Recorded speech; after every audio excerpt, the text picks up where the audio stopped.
Des ondes vocastes, les archives.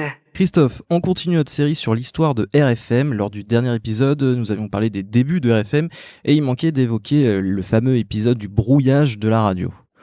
En fait, ce qui s'est passé, c'est que dans l'année 1982, il y a une loi qui a été votée par le pouvoir en place, interdisant la publicité et limitant la puissance d'émission des radios FM. Et ça, c'est pour pas faire trop de concurrence aux radios qui existaient déjà. Exactement. Bon, il se trouve que RFM bravait tous les interdits depuis le début, puisque diffusait de la publicité, mais carrément des écrans pubs, émettait à plus de 200 bornes autour de Paris, donc avait une puissance d'émission mais monumentale qui écrasait tout le monde.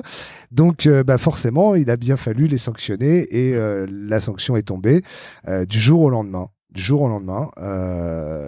TDF a tenté de brouiller l'émetteur de RFM. Il faut savoir qu'il y a quand même eu 4 émetteurs TDF pour arriver à en venir à bout de l'émetteur de RFM, rien que sur Paris, quoi. Donc, et tu disais que ça s'étendait jusqu'au Havre, la diffusion. Mais on entendait RFM jusqu'à 200 bornes autour de Paris. Et donc c'était un truc incroyable. C'était la grosse radio puissante, boum, qui écrase tout. Après, comme tu disais, c'était la seule radio où il y avait vraiment beaucoup d'argent mis sur la table. Exactement. Patrick Meyer avait vraiment mis tous les moyens pour en faire une vraie radio commerciale.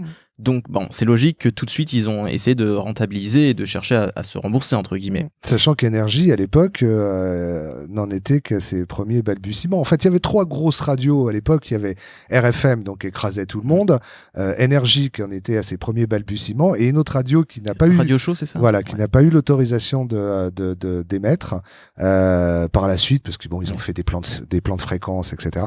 Et Radio Show, effectivement. Donc c'était les 3 grosses radios parisiennes, sur toute l'Île-de-France, qui cartonnaient à l'époque. Et il se disait qu'en fait, RFM était la première radio des jeunes, des moins de 25 ans. En fait, il y a eu un sondage qui est tombé et il s'est avéré que le sondage nous a montré que RFM était la première radio des moins de 25 ans. Et ça chopait beaucoup d'audience. Toutes radios confondues, radio généraliste, etc. Et ça chopait beaucoup d'audience à Radio 7, justement. Évidemment, ça où Patrick Meyer était avant. Ça faisait concurrence directe à Radio 7, puisque Radio 7 étant la radio jeune de Radio France. Alors tu nous as emmené un message qui était diffusé sur RFM, qui annonçait en fait le brouillage, c'est ça ? Alors comment ils ont réagi à RFM ? RFM, ils ont dû subir.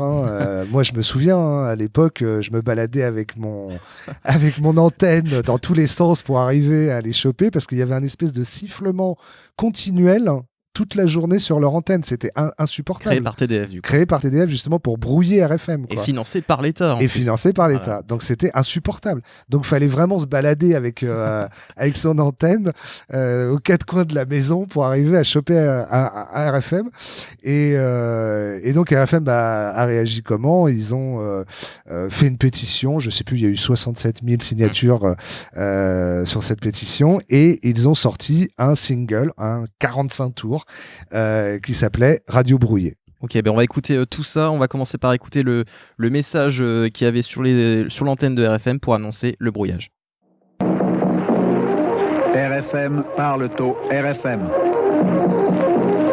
Les brouillages de sinistres mémoires ont repris. Avec nous, soyez résistants. Pour gagner cette bataille, faites signer autour de vous les pétitions soutenant RFM. Très vite, adressez vos encouragements et vos signatures à RFM 78 140 Vélizy.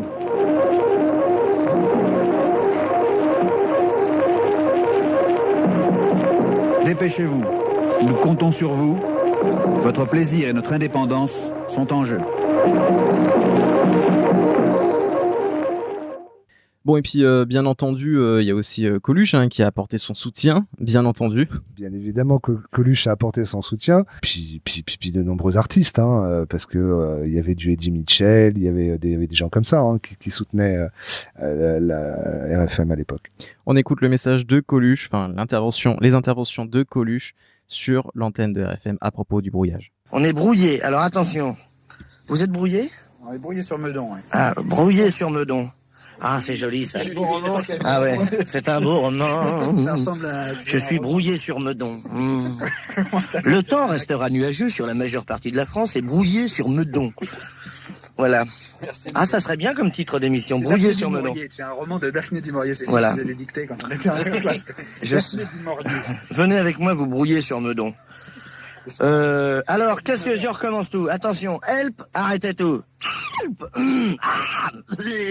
Faites la voix, faites-vous la voix. Faites-vous la voix, creusez vos voix vous-même.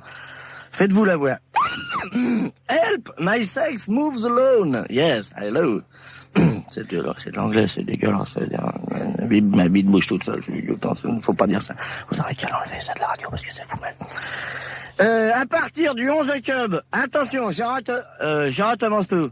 À partir du... Alors, une radio si bien qu'il n'y avait pas de parlotte avec de la musique, les mecs ça faisait pas chier, on entendait pas la musique, un téléphone qui sonne. Si c'est pour moi, tu dis que je suis pas là. Toujours aussi drôle, hein, Coluche sur FM. Et donc, du coup, les... Non, mais Coluche sur FM, c'était extraordinaire.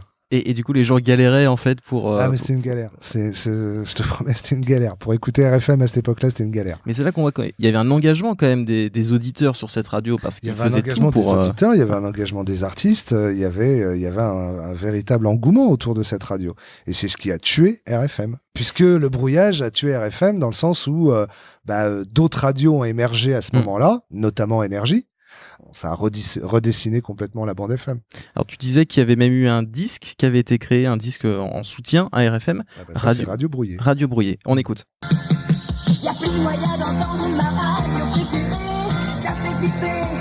Radio Brouillé, je peux encore craquer avec Radio Couleur, plus de brouillard sur RFM. Donc on l'a extrait du disque Radio Brouillé, disque enregistré en soutien au brouillage de RFM jusqu'en 1984, parce qu'après 423 jours de brouillage, RFM est de nouveau autorisé à émettre. Mais comme tu disais, la radio ne s'en sort pas indemne de son combat. Ben non, parce que forcément, entre-temps, il y a d'autres radios qui ont montré leur puissance et RFM n'a jamais retrouvé le succès de cette époque-là. Et alors du coup, c'est en août 1984 que la publicité est autorisée sur les radios. Tout à fait. Une autre époque démarre parce que là, pour le coup, on s'est retrouvé sur un marché concurrentiel et ça changeait complètement la donne. Alors merci en tout cas Christophe, histoire vraiment très passionnante. C'est pas fini, la suite de l'histoire de RFM, ce sera lors du prochain épisode. On va parler de la période Manderstam, c'est ça, avec le rachat de RFM par Crown Communication. Donc voilà, Patrick Meyer qui en 89 a vendu RFM au groupe anglais. Et donc du coup là c'est pareil, c'est un nouveau RFM. On en parle lors du prochain épisode. Des ondes Vocast.